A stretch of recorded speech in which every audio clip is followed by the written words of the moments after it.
Olá pessoal, tudo bem com vocês?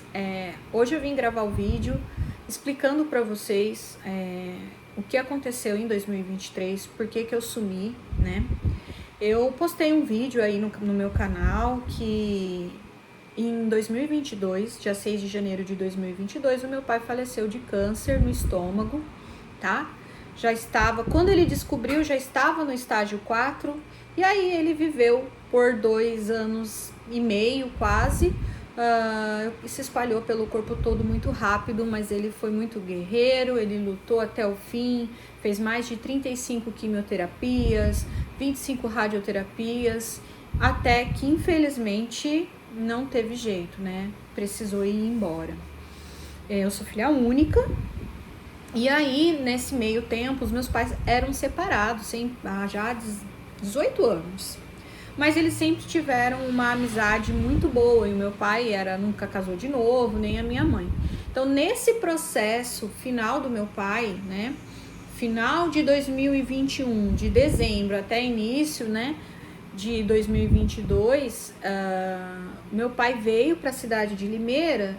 E a minha mãe me ajudou a cuidar dele, porque na época eu trabalhava numa escola particular, hoje em dia eu não trabalho mais. Desde a morte do meu pai aconteceu muita coisa, né? Hoje eu trabalho por conta com aulas particulares, eu sou psicopedagoga e entre várias coisas. E daí, né, meu pai faleceu em janeiro de 2022 e em abril de 2022, a minha mãe, nós morávamos lá no apartamento, né? Ela era minha vizinha de torre. Então eu morava no quinto andar, ela morava no quinto andar. E nós estávamos sempre ali, se via todo dia, conversava, né? O meu filho, foi o ano que o meu filho foi embora, 2022, para Araraquara, porque ele passou na Unesp, faz odontologia lá. E aí, como eu sou filha única, meu filho é o meu único filho, a minha mãe só tinha nós dois, e aí a morte do meu pai ficou só nós dois também. Eu sou casada, tenho meu marido, mas assim, de gente de sangue, vamos dizer que ela era muito próxima, era eu e o meu filho. E ela começou a desenvolver uma depressão, tá? E o estopim para isso, porque todo mundo tem depressão, todo mundo que tem depressão já tá ali embutido, eu acredito muito nisso, né? Eu faço terapia, eu também eu faço tratamento, eu tomo medicação, e amém, a gente tem que procurar o tratamento, assim, mas o que acontece? Existe algo que vai acontecer na vida daquela pessoa que vai botar para fora tudo aquilo que ela tem lá dentro, né? De dor sentimental, da vida, do passado, porque é do passado, né? E isso acabou acontecendo com a minha mãe. Só que o que foi o que desencadeou essa depressão tão acelerada? Foi os dentes. Minha mãe, sempre que eu me conheço por gente, ela sempre teve muito medo de tratamento dentário, né? Não era do dentista, era dor de dente, fazer todos os procedimentos no dentista, então ela evitava ir no dentista.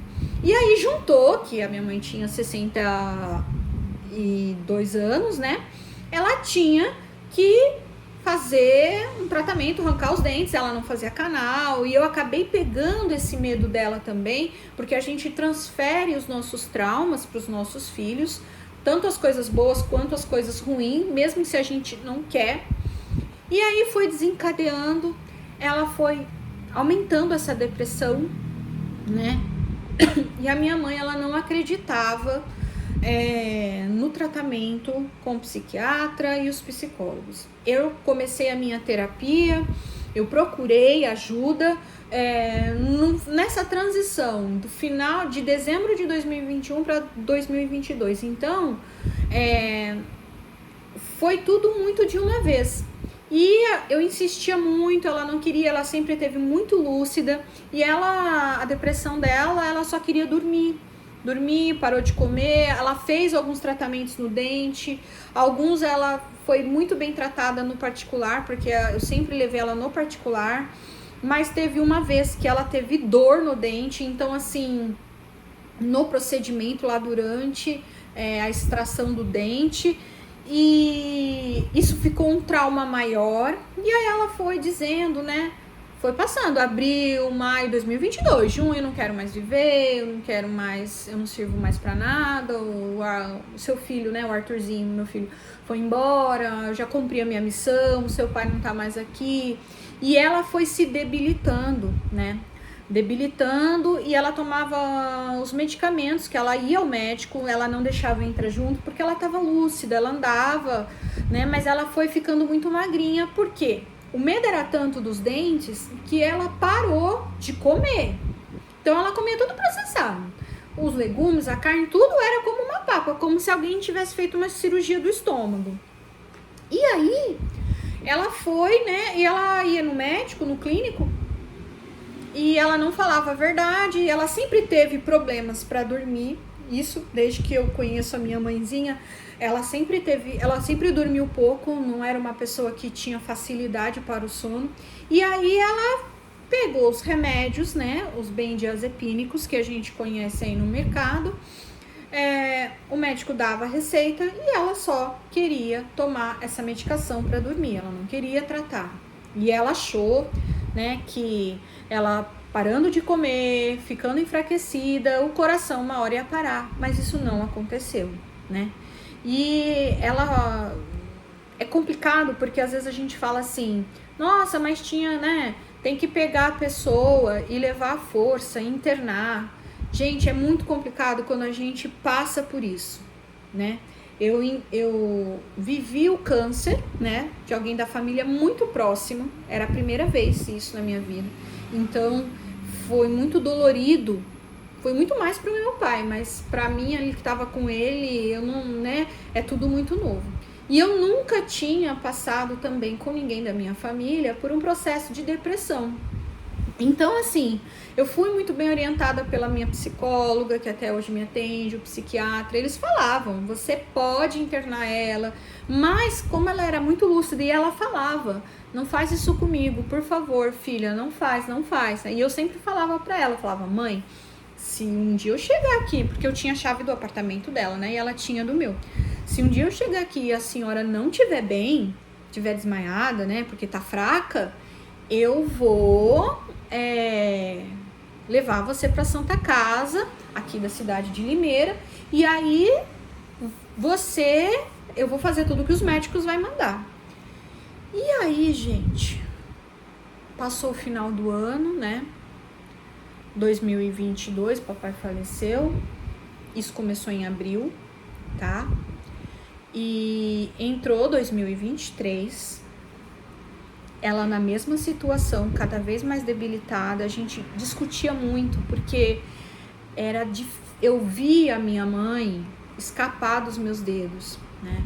E ela não acreditava mais na vida, ela sempre foi uma mulher de muita fé, muita fé. Ela sempre falava, né, da religião, que o que ela estava fazendo estava errado. Ela tinha consciência de tudo, mas ela falava muito assim, você precisa deixar eu fazer as minhas escolhas, né? Eu sei que quando o processo da depressão tá muito forte, a gente não tá nem mais em si, né? Mas ela não atacava ninguém, ela não arrumava briga no condomínio, ela passou os últimos meses trancada dentro do apartamento, né? O apartamento não foi um lugar que ajudou ela a se curar, né? Porque o apartamento é pequeno, fechado, você fica ali, então ela ficou reclusa ali, né? E aí, gente, setembro do ano passado, 2023, um ano e 10 meses depois, né? Infelizmente, eu sempre tinha medo dela tentar contra a própria vida. Ela falava isso que ela ia fazer e eu sempre falava pra ela que não, que estava errado. Eu e meu filho, a gente sempre orientou ela, né? Quem ela deixou se aproximar também orientou, falou, dizia, ela falava que não era uma coisa certa, que não era. E eu sempre tinha medo, toda vez, às vezes, que ela não atendia o telefone, que eu ia lá na casa dela, eu ia pelo corredor do condomínio, sabe, já ia rezando uma Ave Maria. E quando foi no dia, a gente falou numa sexta-feira, no dia 15 de setembro, que aqui, dia 15 de setembro é aniversário de Limeira.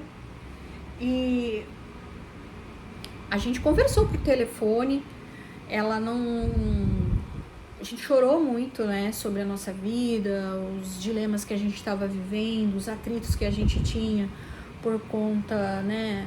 Minha mãe, ela me criou muito para ela, muito... Ela queria me proteger do mundo. E ela... Eu quis sair dessa proteção, sabe, gente? Eu sei que não... Hoje eu vejo que os pais que agem assim é porque eles sofreram coisas lá atrás que eles acham que é a melhor forma, às vezes, de criar os filhos. Mas a gente acaba deixando sequela nesses filhos. Eu tenho as minhas sequelas. E hoje eu também já deixei algumas sequelas para o meu filho, né? Tanto que a gente faz terapia, e terapia não é só para quem tem depressão. Gente, eu vou deixar um alerta aqui. Eu acho que a humanidade devia fazer terapia. É a melhor coisa que tem, né? O psicólogo, o psiquiatra, eles não vão te dar a resposta, mas eles vão te questionar sobre a sua vida, o seu comportamento, né? Porque a gente precisa estar bem, né? Não tem aquela frase bíblica famosa que Jesus deixou, né? Ame o próximo como a ti mesmo, né? Então, assim, se você não se ama, se você não se cuida, se você não se respeita, como você vai doar isso para os outros, né? E quando a gente tem as nossas dificuldades, porque todos nós temos, todos nós, não importa a classe social, raça, nada, todo mundo tem. Como lidar com isso? Então, esses especialistas da área da saúde, eles são assim, muitos, infelizmente, não têm a competência, mas muitos têm, né? E graças a Deus, Deus colocou um anjo na minha vida, os dois profissionais que estão comigo, que me ajudaram a me enxergar, a enxergar a minha situação que eu vivia naquele momento, da depressão da minha mãe, do luto do meu pai que eu não tinha vivido, porque foi tudo muito um atrás do outro. E aí no dia 15 a gente conversou e eu falei, mãe, eu vou na sua casa. Ela falou, não vem não, filha, eu vou tomar remédio, amanhã você vem, eu quero descansar. E a minha mãe, eu sempre obedeci ela, porque às vezes que eu ia lá, assim, quando ela falava não vem, dava muita briga, a gente discutia e eu não queria invadir a privacidade dela.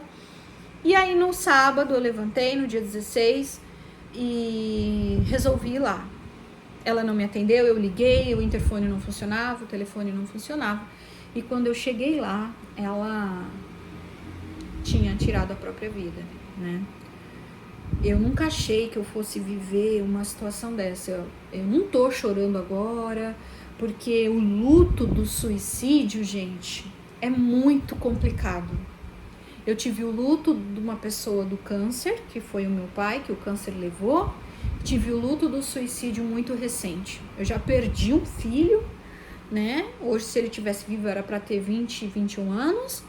Então, eu perdi um tempo atrás a minha avó, que era a mãe dela, que era como a minha mãe, uma pessoa assim, que eu não sei nem o que dizer, de tão maravilhosa que era. Então, foram perdas uma atrás da outra, e o do papai e da mamãe foi tudo muito junto. Mas, assim, vem todo um sentimento de culpa, fazem 3 meses isso. E foi por isso, a gente já tava para vir para essa casa, porque eu precisava ficar com ela. E aí nós, né, pegamos os nossos 2 apartamentos, o meu e o dela, e negociamos nessa casa que eu moro hoje, que é uma casa com quintal grande, só tinha 2 quartos, mas ela ia ficar com um quarto, eu ia ficar com o outro, né, porque o meu filho tá lá para Araraquara. E ela dizia, eu não vou, né? Eu falava assim, não, mas você vai sim, quem disse que eu vou? No fundo, a gente nunca acha que a pessoa vai ter coragem. Não é nem coragem. Vou até me corrigir. Quando as pessoas me falavam, quando eu falava, né? Quando eu falo com a psicóloga, eu vejo que hoje o suicídio é um ato de desespero. A pessoa sentiu tanto desespero dentro do coração, da alma, que ela não via uma solução para a vida dela, porque a minha mãe falava isso, a minha vida não tem mais solução, não tenho mais por que viver, eu já fiz tudo o que eu tinha, eu fiz tanta coisa, né? Ela achava que o passado dela não foi um passado bom, então assim, ficou muito presa às coisas de lá atrás, que já foi, né? E o desespero foi tão grande que ela acabou fazendo isso, né? Ela tentou com a própria vida. Eu vou falar pra vocês, eu não tive coragem de chegar perto do corpo, fiquei lá com ela até a hora no apartamento, né? Nós ficamos, eu encontrei o corpo ao 12h30, mais ou menos, ficamos lá no apartamento até às 5 e pouco da tarde com aquele corpo lá. Quando tiraram o corpo já estava até cheirando, porque quando há um suicídio, e eu no ato do desespero pedi pro meu filho, porque o meu filho estava em casa, né? Quando aconteceu isso eu interfonei para ele veio correndo, meu esposo estava trabalhando, então o segundo a chegar foi meu filho, e eu no ato do desespero pedi pro meu filho tirar, né? Porque ela colocou 2 sacos na cabeça, e é uma coisa assim inexplicável. Eu fico nesses 3 meses, eu não choro mais desesperadamente, eu já tive crises de altos e baixos, eu já vivi o começo do luto de ter muita raiva da vida, por que a vida fez isso comigo, né? Por que tirou minha mãe, que eu amo demais. A culpa, são a mistura de sentimentos que se a gente não tem um apoio de profissionais para ajudar, porque na verdade a família ajuda, religião ajuda, né? Ajuda, mas tem algumas ferramentas que precisam ser utilizadas por profissionais, né? E eu vivo hoje assim, né? Eu aprendi que a gente não vive um dia de cada vez, eu vivo uma hora de cada vez. Faz muito tempo que eu tô para gravar os vídeos, eu já tinha abandonado tudo isso, e aí hoje eu resolvi voltar, e tanto que eu já gravei 2 vídeos, tava com esse mesmo top, e coloquei aí, o meu filho que edita lá em Araraquara pra mim, e eu tinha que trazer esse vídeo de explicação e de alerta para vocês, né? Que a depressão, hoje, eu não desmereço a doença de ninguém, mas a depressão, ela é uma coisa que ela não é palpável, como um tumor, como algumas outras doenças que você vai lá, faz uma cirurgia, ela tá aqui na gente, e ela tá aqui. E aí, é uma mistura de sentimentos, né? A minha psicóloga, uma vez eu falei pra ela, falei assim, né? E eu tô contando isso pra vocês, gente, porque eu sei que aí do outro lado tem muita gente que vive esse processo, tá? De ser enlutado de alguém que foi embora pelo suicídio. E nós, enlutados pelo suicídio, a gente sofre preconceito. Por quê, Bárbara? Porque é vergonhoso para as pessoas, né? Então, quando a pessoa fala assim, ai, Deus vai perdoar ela, Deus vai... Nossa, eu fico muito chateada. Por quê? Nós não somos ninguém para julgar. O ato do momento do desespero é entre ela, a espiritualidade dela, e a espiritualidade maior, que eu acredito muito nisso, Deus, Jesus e tudo mais. Nós não somos ninguém para julgar. Então, assim, a gente sofre muito preconceito, porque as pessoas da família não querem falar mais sobre isso, como é que ela teve coragem, nossa, ela foi, sabe? Existe uma coisa assim que, nossa, por exemplo, o meu pai faleceu com câncer, tá, coitadinho, né? É a sua mãe, minha mãe se suicidou. Nossa, é tipo assim, é como se a do meu pai fosse mais compreensível do que o da minha mãe. Não é assim, né? Os dois são iguais. E eu ia falar isso que a minha psicóloga falou, porque eu cheguei a falar isso pra ela, eu falei, eu entreguei o meu pai, né, para o câncer, não foi fácil, porque você vai vendo a pessoa indo um dia de cada vez, as dores vão aumentando, morfina não faz mais efeito, a gente ia 3 vezes na semana na Santa Casa tomar remédio na veia e não dava certo, e a pessoa vai definhando, essa é a palavra. E aí eu falei pra ela, a minha mãe não foi assim, porque eu não tive uma despedida, ela não deixou uma carta, ela não deixou um adeus, ela não deixou nada pra mim. E ela falou assim pra mim, a psicóloga, que eu não sei se serve pra vocês, né, que já passou por isso. Ela falou, Bárbara, quem disse que a sua mãe não tinha um câncer? Era um câncer da alma, né, de dentro, que consumiu ela de tal forma que chegou nesse episódio. Então, assim, hoje eu vejo muito isso, né? Que nós agimos diferente com os outros, de forma errada, porque lá atrás na nossa vida teve coisas que estão desajustadas. Então, o que está lá no passado, a gente não conserta, né? É que nem a mamãe foi embora, não vou conseguir consertar. Se você falar assim, Bárbara, você já pensou várias vezes tirar a vida? Já pensei, né? Porque eu quero ver a minha mãe, eu quero encontrar onde está minha mãe, eu preciso ajudar a minha mãe. Mas ao mesmo tempo, a gente vai pensando que a minha mãe, eu encontrei, gente, né? Porque daí eu mudei tudo rápido. A minha mãe faleceu no dia 16, no dia 29 eu quis sair daquele condomínio, porque eu olhava para a janela da minha cozinha, era a janela da minha mãe. A luzinha acendia, eu sabia a hora que acontecia. Então assim, eu fugi do condomínio. Tanto que eu amava morar em apartamento. Eu sempre falei pra vocês que apartamento, ai, que delícia. E hoje eu falo sempre pro meu marido, pro meu filho, eu falo assim, eu não tenho saudade de nada daquele condomínio. Não tem nada a ver com as pessoas que moram lá, nem com o condomínio, mas é como se fosse uma ruptura, um marco, e eu mudei correndo, literalmente, no dia 29 de setembro. Eu e meu esposo mudamos sozinhos, porque meu filho estava em Araraquara, trouxemos tudo, e aí as coisas dela, algumas eu doei, outras eu vendi, e eu achei, depois de muito... Minha mãe nunca gostou de tirar foto, e nunca mesmo, ela não gostava. Tenho quase poucas fotos dela, muito pouco. Tanto que aí eu achei um álbum meu antigo e tinham 2 álbuns, 2 minhas fotos de criança. E ela era muito devota a Nossa Senhora de Fátima. E ela contribuía, mesmo com um pouco dinheiro que ela tinha, pouquinho mesmo, gente.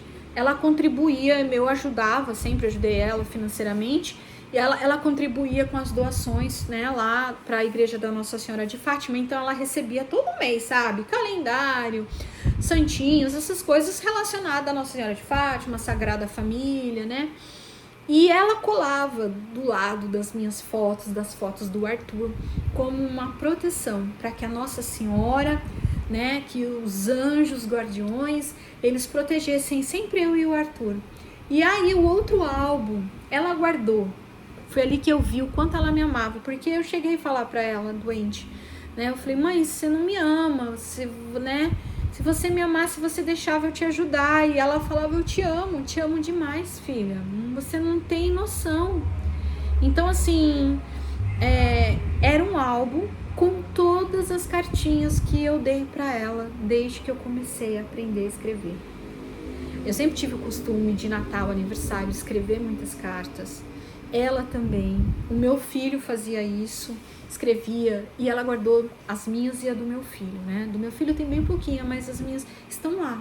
Então, quando eu achei aquilo, e sempre com as fotinhos da Nossa Senhora para proteger, ela escrevia, protege a minha filha e o meu neto. Então, assim, eu não posso, como ser humano, julgar ela de forma alguma por ter feito isso. Por isso que eu falo, né? Quando as pessoas vêm e falam pra mim, não, mas Deus já perdoou. Não fala, né? Porque parece que o suicida é um criminoso de marca maior, e não é isso. Não é isso. Pra ele, se ele chegou nesse ponto, é porque tava muito ruim, né? A gente tira as exceções daqueles casos que infelizmente são usuários de droga, que também acaba mexendo com o psicológico, mental da pessoa. Eu tô falando aqui de casos de depressão que levam em suicídio. E depois que tudo isso aconteceu, gente, fica a dica aí pra vocês também, quem já passou por isso, ou se Deus me livre vir a passar, que ninguém tá livre. Eu comecei a frequentar grupos de lutados pelo suicídio. E foram lugares onde eu vi, e eles são muito unidos, no sentido assim, que são pessoas que carregam a mesma dor. Mães e pais que perderam filhos, que tiraram a própria vida com 15, 14, 20 anos na flor da idade. Irmãos, né? Pai e mãe. Então, são vários fatores.